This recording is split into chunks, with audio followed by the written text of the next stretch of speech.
Is your pinky not cooperating? Do you wish using your pinky was as easy as using your index finger? Well, it can be if you play along with this spider crawl exercise. We're gonna do the pattern 4, 3, 4, 2, 4, 1. There's a few things you should be focusing on when you're doing this exercise. 1, make sure that the notes are lasting as long as you can hold them down.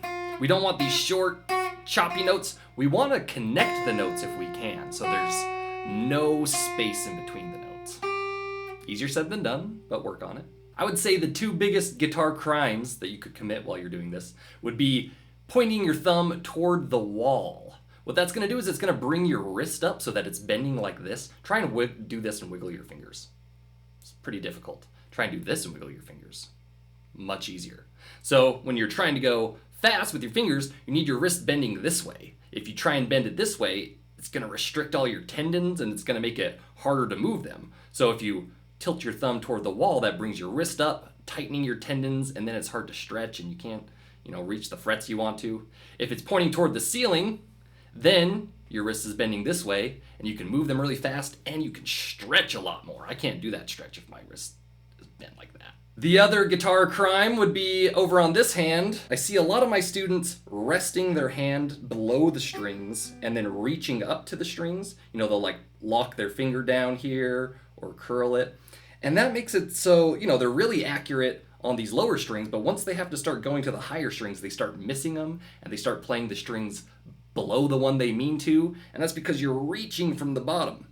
Really, the only part of this arm that you want touching the guitar is your forearm up here, kind of below your elbow. It should be resting on top, and then your hand's just kind of hovering over the strings. So we need to hear long connected notes. We need our thumb pointing toward the ceiling, and we need our hand hovering over the strings, not resting down here. Well, if you just stumbled across this video, then you should know that it's a guided practice for people who are learning guitar.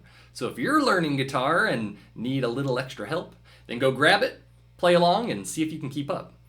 There's a few words of wisdom at the end, but after this I probably won't be doing too much talking. We'll just be getting right to practicing. So if you're lost and feel like you need some more explanation, go check out the demonstration video I did. I put the link in the description. Since this is a longer pattern and we're at the end of level 1, we'll start at 100 beats per minute doing 2 clicks per note. 1, 2, ready, go.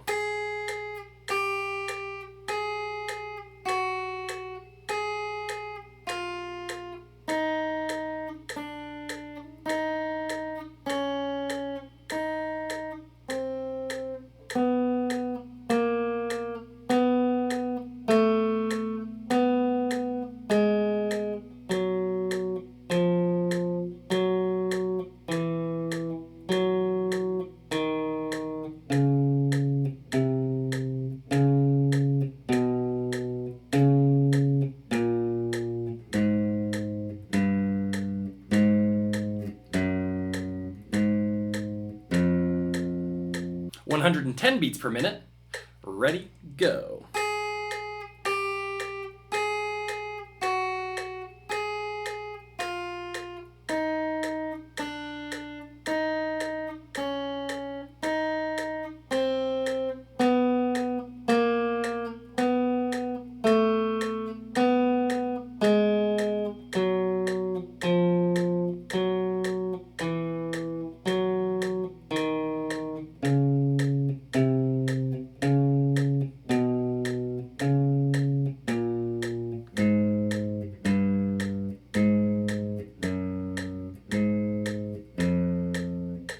120 beats per minute. Ready, go.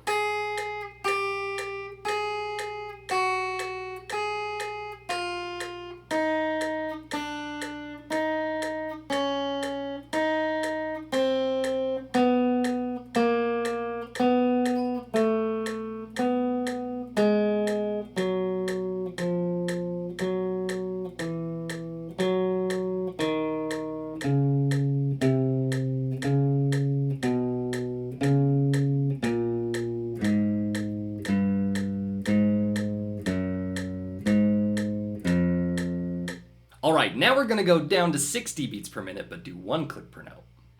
Ready, go.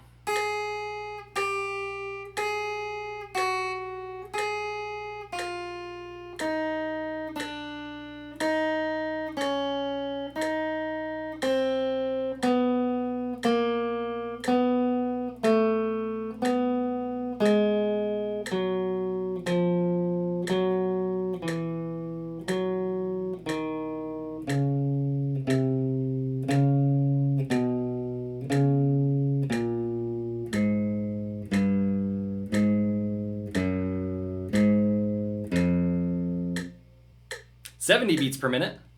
Ready, go.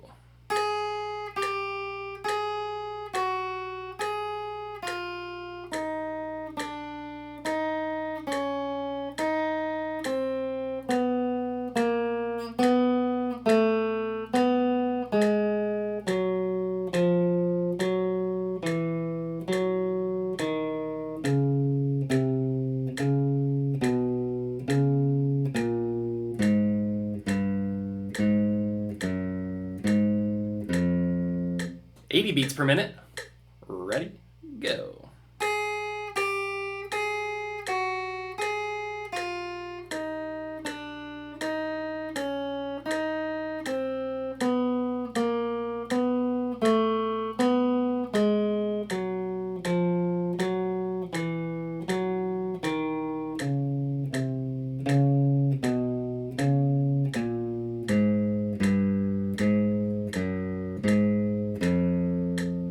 Ninety beats per minute. Ready, go. 90 beats per minute. Ready, go.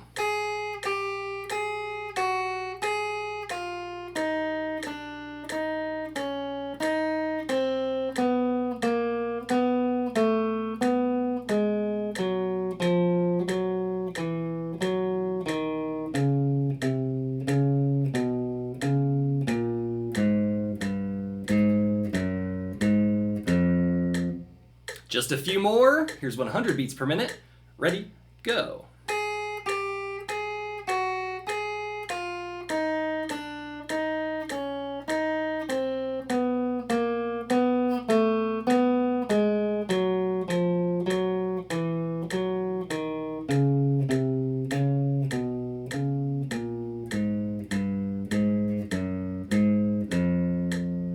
$110 beats per minute.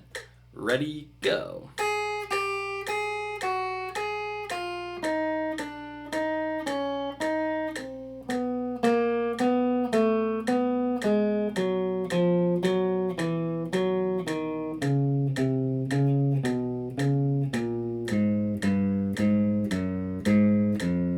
Last one, here's 120 beats per minute. Ready, go.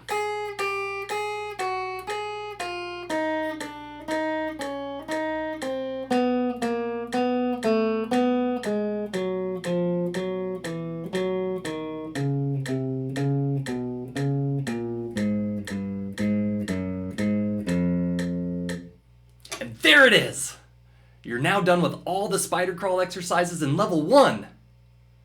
Take a minute to soak that in. You know, pat yourself on the back. Think about all it took to get here.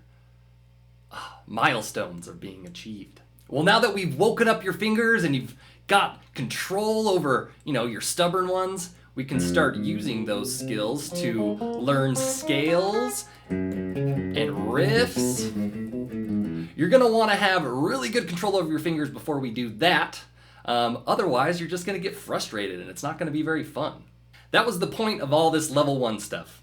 Do some boring, tedious exercises over and over again, struggle, be frustrated with those boring exercises, and then, when you're feeling comfortable after doing all that, you can learn songs and you won't be frustrated. You won't be learning guitar while you're trying to learn songs. You've already learned guitar, you've already developed the muscles, now you can go learn songs for fun. Otherwise, you'll just struggle with a riff for weeks and weeks and weeks and associate all these bad emotions with that song, and by the time you can actually play it, you'll probably kind of hate it. And now that you've put in all that foundational work, you'll be able to learn the riffs a lot faster than you would have, which makes them more fun. Well, that's going to be the end of this video and this level.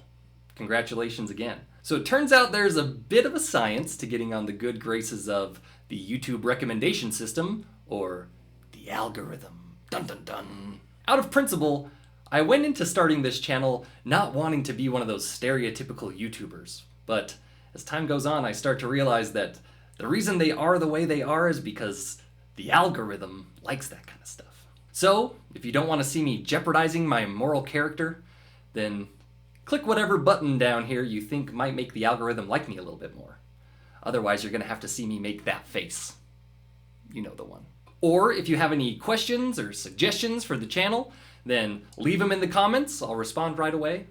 But if you don't want to do any of those things, that's okay. I'll still be your friend.